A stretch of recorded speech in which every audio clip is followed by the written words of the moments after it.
সব মুসল্লিরা আজকে আগে আগে মসজিদে কোবায় এসে পড়ছে ফজরের নামাজ পড়ার জন্য।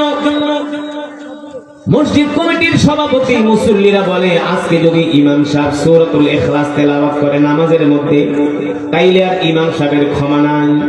আমরা আল্লাহ রাসূলের কাছে যাব ইমাম সাহেবের বিরুদ্ধে বিচার নিয়ে, নালিশ নিয়ে। দেখো আজকে ইমাম সাহেব কোন সূরা তেলাওয়াত করে। আল্লাহ রাসূলের সাহাবী আব্দুল্লাহ ইবনে মাসউদ রাদিয়াল্লাহু তাআলা আনহু নামাজে দাঁড়াইলেন, প্রথম সূরা ফাতিহা পড়লেন, অন্য এক সূরা দিয়া এক রাকাত নামাজ শেষ করলেন। এবার ফজরের নামাজের দ্বিতীয় রাকাতে পড়তেছে আলহামদুলিল্লাহি রাব্বিল আলামিন আর রহমানির রহিম মালিকি ইয়াউমিদ্দিন ইয়াকা না'বুদু ওয়া ইয়াকা নাস্তাঈন اهدنا الصراط المستقيم صراط الذين أنعمت عليهم غير المغضوب عليهم ولا الضالين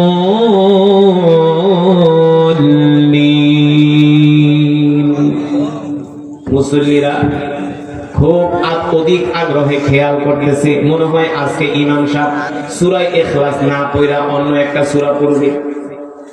কিন্তু ইমাম সাহেব না না না, আজকেও ফজরের নামাজের শেষ রাকাতে পড়তেছে বিসমিল্লাহির রহমানির রহিম। কোন সূরা? কোন সূরা? সূরাতুল ইখলাস। কুল হুয়াল্লাহু আহাদ। অর্থ কি? আল্লাহ আল্লাহুস সামাদ।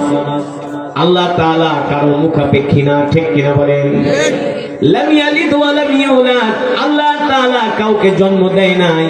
ওয়া লাম ইয়াকুল লাহু কুফুয়ান আহাদ। আল্লাহ তাআলা কারো থেকে জন্ম নেয় নাই, ঠিক কিনা বলে? এই সূরা যখন আব্দুল্লাহ ইবনে মাসউদ রাদিয়াল্লাহু তাআলা আনহু ফজরের নামাজের দ্বিতীয় রাকাতে পড়া, যখন আত্তাহিয়াত পড়া নামাজ শেষ করলেন, আসসালামু আলাইকুম ওয়া রাহমাতুল্লাহ, আসসালামু আলাইকুম ওয়া রাহমাতুল্লাহ। এবার সালাম ফিরানোর পরেই মুসল্লিরা কয়, হুজুরের আর ক্ষমা নাই, চলো আল্লাহর নবীর দরবারে যায় হুজুরের নামে বিচার দিব। কেন ইমাম সাহেব প্রতিদিন ফজরের নামাজের শেষ রাকাতে সূরা ইখলাস তেলাওয়াত করে?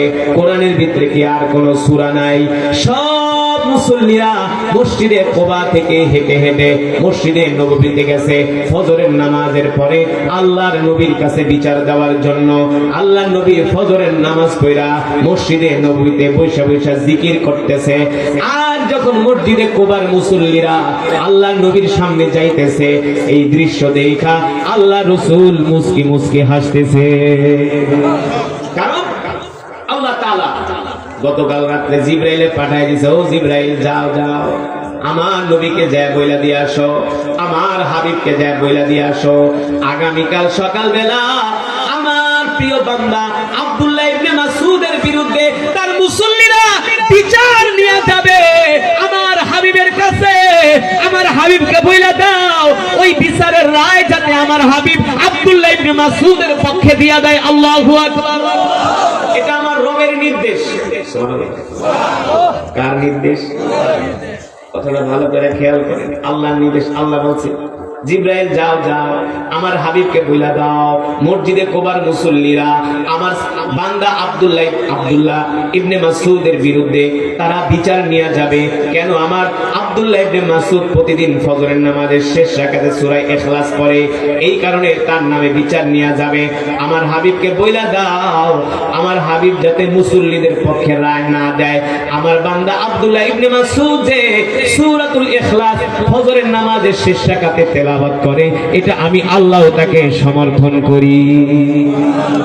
এবার মুসল্লিরা আসছে, আয়েশা আল্লাহর নবীকে বলে, আল্লাহর নবী আপনি আমাদেরকে যে ঈমান দিয়েছেন খুব ভালো, অনেক সুন্দর তেলাওয়াত, কিন্তু তার সমস্যা হলো সে প্রতিদিন ফজরের নামাজের শেষ রাকাতে সূরা ইখলাস তেলাওয়াত করে।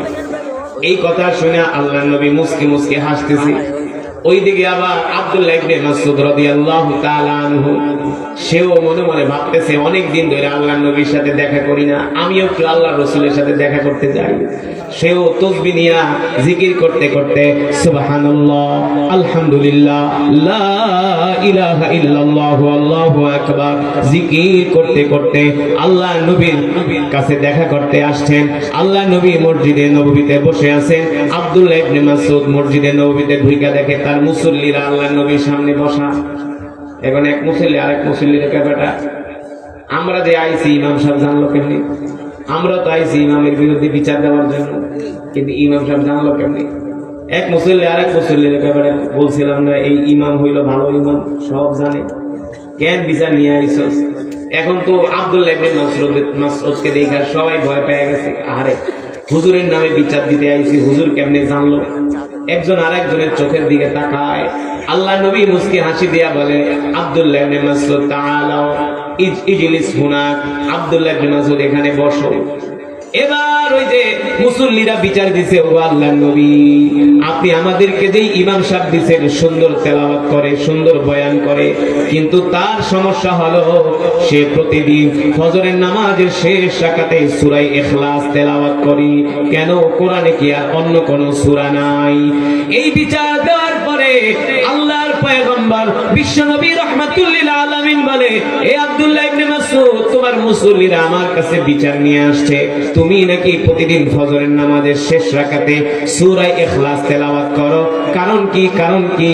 কোরআনের মধ্যে কি আর কোন সূরা নাই?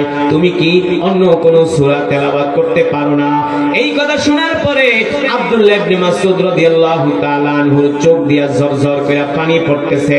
আল্লাহ নবী ডাক দিয়া বলে, লিমা তাবকি ইয়া আব্দুল্লাহ ইবনে মাসউদ, এ আব্দুল্লাহ ইবনে মাসউদ, তুমি কান্না করো কেন? আমি তো তোমাকে কান্না করার কথা বলি নাই, তুমি কেন কান্না করতেছো? আব্দুল্লাহ ইবনে মাসউদ বলে, গো আল্লাহর নবী, আমার মুসল্লিরা আপনার কাছে বিচার দিছে, আমি কেন প্রতিদিন ফজরের নামাজের শেষ রাকাতে সূরাতুল ইখলাস তেলাওয়াত করি? এই সূরাতুল ইখলাস তেলাওয়াত করার কারণ হলো আল্লাহ তাআলা কোরআনুল কারীমের মধ্যে যতগুলা সূরা নাজিল করেছে 114টা সূরা নাজিল করেছে, কিন্তু সূরাতুল ইখলাস এমন একটা সূরা, এই সূরার মধ্যে সবচেয়ে বেশি আল্লাহ তাআলার প্রশংসা করা হয়েছে। এই সূরার মধ্যে সবচেয়ে বেশি আমার রবের প্রশংসা করা হয়েছে, এই কারণে আমি এই সূরাটাকে সবচেয়ে বেশি ভালোবাসি। আল্লাহু আকবার। এই কারণে আমি এই সূরা প্রতিদিন তেলাওয়াত করি। আমি চিন্তা করি, আজকে যদি আমি ফজরের পরে মারা যাই, তাহলে তো আর কোনোদিন এই সূরা তেলাওয়াত করতে পারবো না। এই কারণে আমি প্রতিদিন ফজরের পরে এই সূরা তেলাওয়াত করি, প্রতিদিন ফজরের নামাজে এই সূরা তেলাওয়াত করি।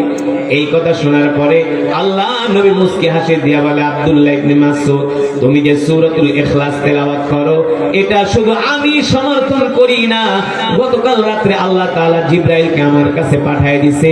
জিবরাইল আমিন আয়েশা বলছে, ওগো আল্লাহর নবী, আগামী কাল সকালে আপনার কাছে একটা বিচার নিয়ে আসবে।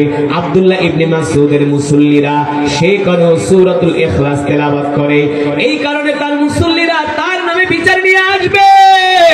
আল্লাহ তাআলার নির্দেশ হলো আব্দুল্লাহ ইবনে মাসউদ যে সূরাতুল ইখলাস তেলাওয়াত করে, এই জন্য আসমানের মালিক জমিনের মালিক আল্লাহ আব্দুল্লাহ ইবনে মাসউদকে ভালোবাসে। আল্লাহু আকবার। আল্লাহ নবী বলে, আব্দুল্লাহ ইবনে মাসউদ, তুমি যে সূরাতুল ইখলাস তেলাওয়াত করো, এই জন্য শুধু আল্লাহ তাআলাই তোমাকে ভালোবাসে না, আমি নবীও তোমাকে ভালোবাসি। যারা বলেন আল্লাহু আকবার। একটা সূরা কে মহব্বত করছে, যে সূরার মধ্যে আল্লাহ তাআলা সবচেয়ে বেশি প্রশংসা করা হয়েছে। এই কারণে রাসূলের সাহাবী আব্দুল্লাহ ইবনে মাসউদ রাদিয়াল্লাহু তাআলা আনহু তিনি প্রতিদিন এই সূরাকে তেলাওয়াত করতেন। ও মুসলমান, আমরা সেই আল্লাহর গোলাম, যে আল্লাহ আমাদের খাওয়ায়, যে আল্লাহ আমাদের পালে, যে আল্লাহ আমাদের বাঁচায়। আমাদের উচিত, আমাদের ঈমানি দায়িত্ব হলো বাংলার জমিনে আল্লাহ তাআলার হুকুম, আল্লাহর কোরআনের বিধান কায়েম করা। ঠিক কিনা বলে? শুধু মুখে মুখে আশিকে রাসূল আর মুখে মুখে মুসলমান দাবি করলে হয় না, মুসলমান হতে হলে ঈমানের পরিচয় দিতে হয়। ঠিক কিনা বলে?